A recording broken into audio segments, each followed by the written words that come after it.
Welcome to student dictation 5 second बाद शुरू होगा।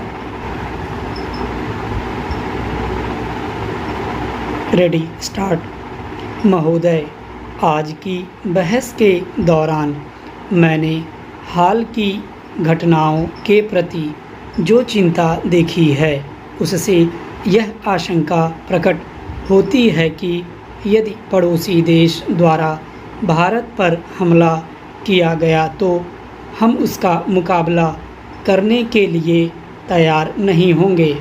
सीमा पर हाल में हुई घटनाओं की संख्या और ख़ासकर एक बड़े मुल्क द्वारा दी जा रही सैनिक सहायता को देखते हुए निस्संदेह यह आशंका सही लगती है।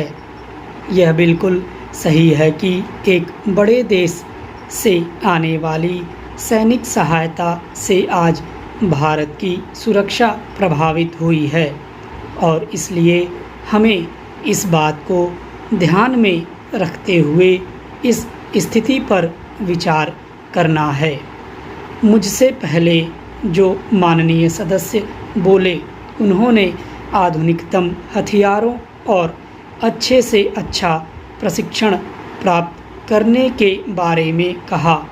इसका सही मतलब क्या है? मैं सोचता हूँ कि युद्ध के उपकरणों में जितनी उन्नति हुई है उतनी और कहीं नहीं हुई है। इसका नवीनतम और अंतिम उदाहरण परमाणु बम या हाइड्रोजन बम है। यही इस प्रक्रिया की चरम सीमा है। इसका मतलब है कि संसार की दो बड़ी ताकतों को छोड़कर और कोई देश पर्याप्त रूप से सुरक्षित नहीं है, क्योंकि उन्हीं दोनों के पास काफ़ी परमाणु बम हैं। तब किसी देश की समुचित सुरक्षा की जांच कैसे की जाए? साफ है कि यदि कोई ऐसा देश जिसके पास परमाणु बम है भारत पर हमला करना चाहे तो सैनिक दृष्टि से हम बहुत कम सुरक्षित हैं।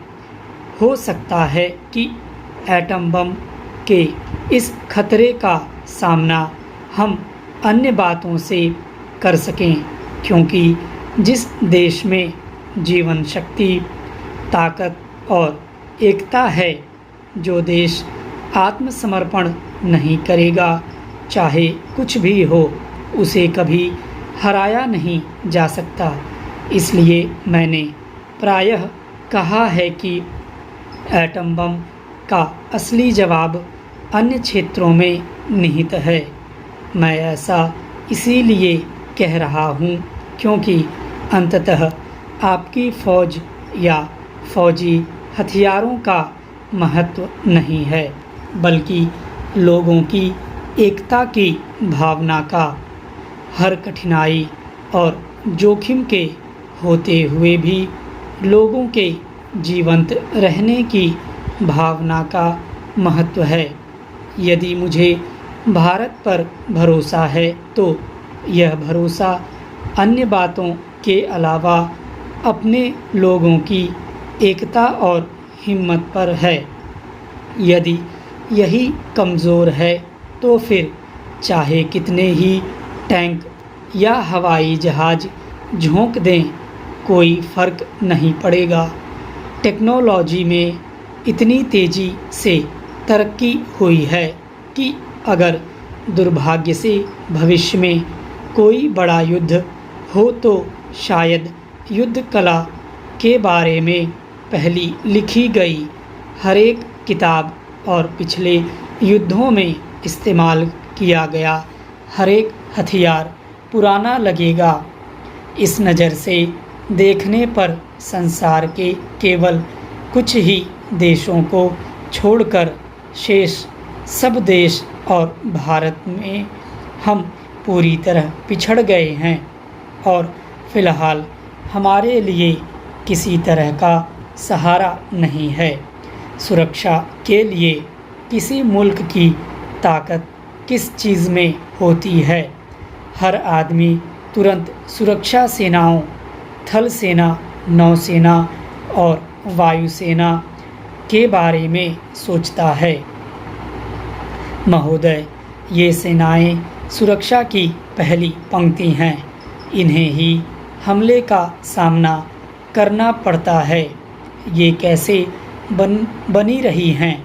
इनका आधार क्या होता है? जैसे जैसे थल सेना, नौसेना और वायुसेना ज़्यादा से ज़्यादा तकनीकी होती जाती है, वैसे वैसे देश का औद्योगिक और प्रौद्योगिक आधार महत्वपूर्ण होता जाता है। आप कोई मशीन, हवाई जहाज़ या कोई और बहुत तकनीक हथियार विदेशों से मंगवा सकते हैं और किसी को उसे इस्तेमाल करना भी सिखा सकते हैं, लेकिन यह सब ऊपरी सुरक्षा है, क्योंकि इसके लिए आपकी प्रौद्योगिक पृष्ठभूमि नहीं है। यदि पुर्जे खराब हो जाएं तो आपकी पूरी मशीन बेकार हो जाएगी। आपने जिससे मशीन खरीदी थी, अगर वह पुर्जे देने से इनकार कर दें तब भी यह बेकार हो जाएगी और आज़ाद होने के बावजूद भी आप दूसरों पर निर्भर रहेंगे। इस दृष्टि से देखें तो संसार के केवल कुछ ही देश असल में आज़ाद हैं और दूसरे देशों की फौजी ताकत के मुकाबले में अपने पैरों पर खड़े होने के लायक हैं। इसलिए थल सेना, नौसेना आदि के अतिरिक्त आपको देश में औद्योगिक और प्रौद्योगिक पृष्ठभूमि भी बनानी होगी। देश की अर्थव्यवस्था इस सब में सहायता करती है। यदि किसी देश की अर्थव्यवस्था मजबूत न हो तो वह देश कमज़ोर पड़ जाता है। मैं सदन को ऐसे देशों के अनेक उदाहरण दे सकता हूँ जिनके पास फ़िलहाल अच्छी फ़ौज है, लेकिन उनकी ताकत असल में ऊपरी है। कारण यह है कि उनकी फ़ौज अनेक बाहरी चीज़ों पर निर्भर है, जैसे विदेशी मशीनें, विदेशी अर्थव्यवस्था, विदेशी सहायता आदि। ऐसा देश लाजिमी तौर पर पराधीन होता है, चाहे आज़ाद कहलाता हो। सुरक्षा में सेनाओं के साथ साथ आपकी औद्योगिक और प्रौद्योगिक पृष्ठभूमि, देश की अर्थव्यवस्था और लोगों का मनोबल भी शामिल होता है। यदि हम दुनिया के देशों पर नज़र डालें तो फ़िलहाल केवल 2 देश ऐसे हैं जिन्हें सैनिक दृष्टि से पहली पंक्ति में रखा जा सकता है। बीच की स्थिति में अनेक देश हैं। इनमें हमारा स्थान कहाँ है? हम टेक्नोलॉजी और उद्योग के क्षेत्र में पिछड़े हुए हैं। फिर भी जापान को छोड़कर एशिया के किसी भी देश के मुकाबले हमारे देश में उद्योग अधिक हैं। मैं सोवियत संघ के क्षेत्रों को शामिल नहीं कर रहा हूँ और चीन की तुलना में भी, जो काफ़ी तरक्की कर रहा है। मैं सोचता हूँ कि औद्योगिक दृष्टि से हम कई तरह से आगे हैं, भले ही सैनिक दृष्टि से आगे न हों। उसके पास विशाल फौज है। उनकी तुलना में हमारी फौज छोटी है, लेकिन मैं औद्योगिक विकास के बारे में बात कर रहा हूँ, अन्य मामलों के बारे में नहीं। इस तरह हम तथाकथित अल्प विकसित देश के वासी हैं, चाहे कुछ मामलों में अधिक उन्नत हों। परमाणु ऊर्जा क्षेत्र में हम शायद दुनिया के आधे दर्जन देशों में हैं।